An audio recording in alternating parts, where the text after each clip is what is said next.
We were living in Salt Lake City, Utah, big city.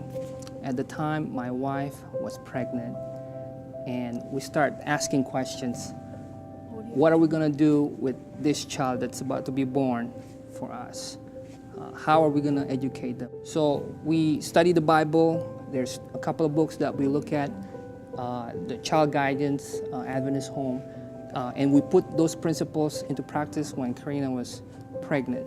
Things like temperance, good habits of eating, nutritious food, sleep, cheerful thoughts, cheerful feelings. When our daughter was born, my wife decided that she would stop working and leave the medical field.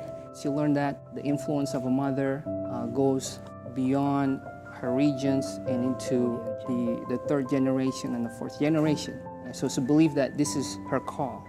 And so the other thing that we decided to do was to move out of the city. So we moved in all places, the state of Maine. Not only the weather is challenging, it's a new concept to be living in the country, and parenting is new to us, home education is new to us. So it's very tough and it's very difficult. And then Diego was born, so that was wonderful. So we start the process of education when we have Diego and Daniela. We start by asking a lot of questions. Why educate our children, and how even to begin this process? And so we started by looking at our Bible and our belief, and we look at the way we would answer that question, which is very different than the world. And so that indicate to us then if the why and the how is different, the way of education would be different.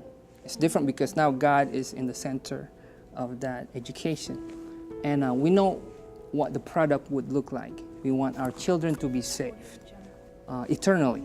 Now as the children grow up, we also develop a mindset that Christian education is not just academics. Well, Christian education involves great academics, activities, good citizenry, but that's the very least. We want our children not only to be all those things, but to be saved eternally. And we have this product, and it looks like children and young people who love Jesus, who obey Him, who's ready to live with Him, who do everything with excellence, everything to the glory of God, who are heaven-minded, heaven-bound. And so with this larger paradigm, it will impact their academic life, it will impact their character, and not just for the school here now, but also for the school in heaven. There are things that cause a happy family to fall apart. Social problems, health problems, spiritual problems, emotional problems, behavioral problems, substance use problems, symptoms like worrying, depression, anxiety, social withdrawal. All these things cause a happy family to fall apart. But we remember that the Christian education is based on the foundation is the Bible and the Word of God.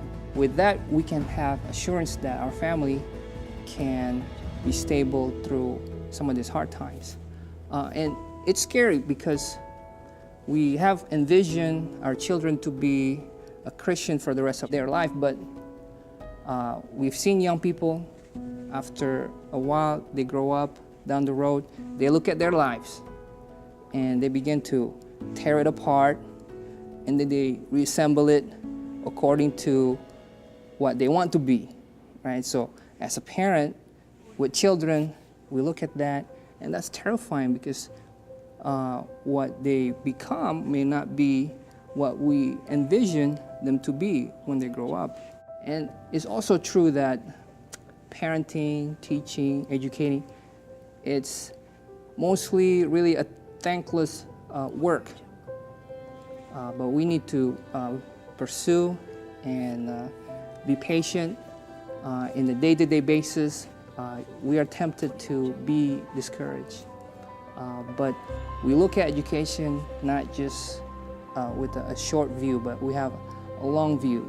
And since God is in the middle, He's our strength.